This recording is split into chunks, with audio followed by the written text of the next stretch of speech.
When I started thinking about what I wanted to do for my entry for this competition, I quickly settled on the idea of doing something that would speak to the inspiration for the name that I had chosen to represent myself as a guitar builder.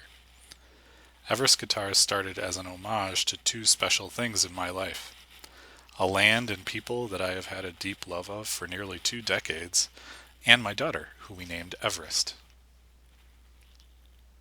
When I was an undergrad, I visited Tibet, and ever since I've loved learning about and visiting the Himalayan region. My wife and I visited Bhutan shortly before we were engaged, and when we found out that we would be welcoming a new life into this world, we decided to name her Everest as a way to honor that part of our relationship that we had shared as well. Apparently, George Lucas's daughter is also named Everest, so I suppose I'm in good company. With that, I started drawing up plans as to how I might be able to make a Himalayan-themed guitar for the Great Guitar Build-Off. I settled on a couple of key motifs to highlight some traditional artwork schemes found in Himalayan and Buddhist works. I also decided that in the spirit of the previous year's competition and the invitational build series, I would auction this guitar off after it was finished for charity. And I found a music school in Thimphu, Bhutan that I felt would be a perfect fit to benefit from this effort. Established in March 2005, the Kilu Music School is the first of its kind in the Kingdom of Bhutan. It is run as a non-profit institution, and Kilu is the only government-certified classical music training institute in the country. They offer highly qualified teachers and a world-recognized curriculum. This was shaping up to be a pretty exciting plan for me. I was getting really psyched to start, and my mind was coming up with all kinds of cool ideas for headless multi-scale construction with cool inlays and all kinds of ambitious details. At some point, I realized I had to rein myself in because it could very quickly become too complicated, which could mean I may not finish it in time, or that it would end up feeling like a kitchen sink build that didn't hold together as a whole idea. So I scaled back a bit and went with a standard 6-string build, but kept the visual flourishes and multi-laminate construction. I was also worried about sourcing hardware due to supply chain issues. Many vendors had by that time been quoting me 2 to 3 month wait times on orders, and I didn't want to risk not being able to finish just because I couldn't get the bridge or tuners I needed. Headless hardware is harder to come by than standard parts, so as much as I wanted to try out a headless design, I just wasn't confident at the beginning that I'd be able to source the right materials to do so. So, since we went with a traditional headstock halving guitar, let's talk about that end first. The headstock on this guitar features a Purple Heart veneer engraved with flames that are very representative of some that you'll find in frescoes and paintings and temples around the Himalayas. In the Encyclopedia of Tibetan Symbols and Motifs, flames are described as a blaze of awareness fire. The wisdom energy of wrathful forms blazes like the sun's inexhaustible fire. The sun, as a symbol of pure wisdom, is consumed with fire, yet is not itself consumed. Its eternal fire is inexhaustible. Between the flames is the Everest Guitars logo set in gold acrylic. The logo itself, as designed, evokes the same fiery curvature. Flame maple natural wood bindings enhance the contrast against the Purple Heart veneer, and an ebony truss rod cover and gold 21:1 ratio tuners rounds out the look. On the back, a 2-ply veneer of black and white sheets hides the scarf joint and accentuates the visual lines.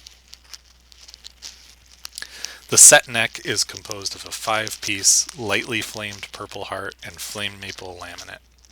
Again, bound with flame maple and includes a flamed maple string spacer for the 0 fret. This is actually one of my favorite advantages of using a 0 fret. Since the nut is now just doing duty as a spacer with the 0 fret setting height and intonation, the materials used can be expanded a lot. The nut no longer has to be made of bone or some other harder material to get a good sound. The fretboard is ebony, inlaid with offset Paua abalone dots, and fretted with Evo Gold medium jumbo frets. I used Highline Guitar's method to give the frets hemispherical rounded ends for ultimate comfort and playability, and sweet aesthetics. Moving on to the body, I chose to use my dark matter body style. I love the curves and modern aesthetic of this design. I'm a huge fan of Barlow guitars, who often uses multi-laminate body sandwiches to achieve great-looking faux binding visuals with stunning results. Seriously, go check them out if you haven't seen them yet. For my build, I went with an ash core and a Purple Heart top and back veneers, with a thin Purple Heart veneer sort of sammied inside as well. The combo of the whiter ash and Purple Heart makes for great contrast and really accentuates each other. The back veneer of Purple Heart has the same light flame figure, and for the top veneer I chose a less figured plain piece so as not to distract from the engraving on the front. So with that, let's talk about the engraved design on the front. This is a swirling spiral of Tibetan script, which is composed of repetitions of the Om Mani Padme Hum mantra. There are various interpretations of the meaning of the mantra, but in general, it's a prayer to Avalokiteshvara, the manifestation of compassion. Prayers to Avalokiteshvara are meritorious offerings to ease the suffering of this world and grant enlightenment to the beings that dwell here. In Tibet, Bhutan, and other Himalayan cultural areas, you'll often see this mantra written on prayer wheels, which are rotated constantly by pilgrims and guests as a meditative gesture. When you're in small villages with temples in Bhutan and Tibet, you will often hear floating on the wind the light ting of the bell being run every time the large prayer wheel makes a rotation. The engraving is centered with an Om symbol and a lotus flower, a symbol in Buddhism which represents purity since it rises from the muddy water unstained. I used a combination of gold mica powder and shellac to fill the engraving and make it stand out more.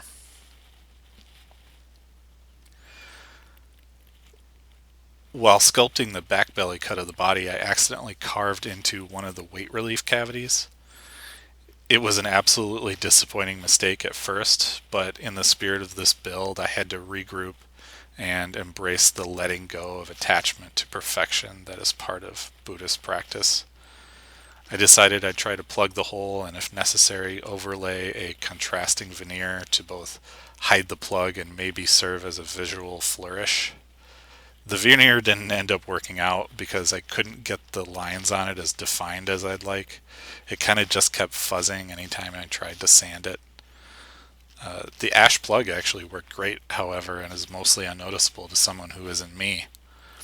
My wife often has to remind me that I notice things like this because I'm too close to the process of their creation, but someone who has never seen the mistake in the first place is unlikely to notice. She's a very smart person. Gold-covered humbuckers and a hip-shot hardtail bridge with Powa shell-topped gold knobs and a gold three-way toggle switch round out the hardware.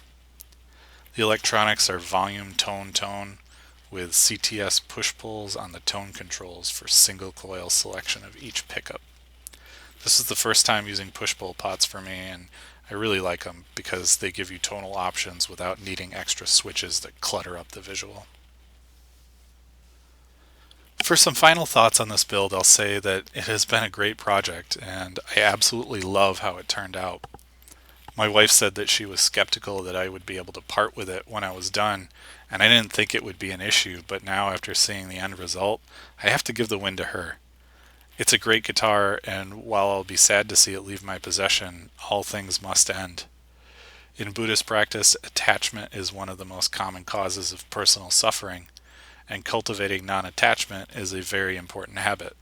After all, this is for a great cause, and the biggest value in this exercise has been the process of building and learning from doing. Those things will always be with me, and so I can cherish them just as well, and enjoy seeing it bring someone else joy. This was my first time doing a multi-laminate construction of this magnitude, and it turned out to be a stunning result. It takes much longer process-wise, but isn't super difficult with some planning and patience. I do get sick of running laminates through the thickness sander though. Doing just that could fill an entire day on a build. I have done hemispherical fret ends before, and while they look wonderful, I'm not sure I would personally pay the extra cost to have them myself. The difference in feel and playability between the rounded fret ends and a good, well-filed and polished bevel is pretty small, at least to me. This build also helped me polish my skills with the laser at the makerspace. I love using the laser to make acrylic templates, especially for things like control cavities. It allows me to cut both the cavity and the covers in a very precise manner so they fit perfectly and look great. Things I would have done differently? The biggest one, I suppose, was not accounting for the belly cut in the weight relief cavity design. I've since altered my design to avoid the belly cut area, so lesson learned there. I think I would also use a lighter wood for the body core next time. Regular ash is quite heavy, and while the weight relief cut down on some of that, this still ends up being on the heavier side, though still within reason. I've used sassafras recently, which is very similar to ash visually, but much lighter. Many people are looking at sassafras as a possible alternative to swamp ash, which is becoming harder to get. Fender has apparently discontinued using swamp ash because they aren't sure how much they can get going forward. Plus, you get to say sassafras, which is really fun. Sassafras.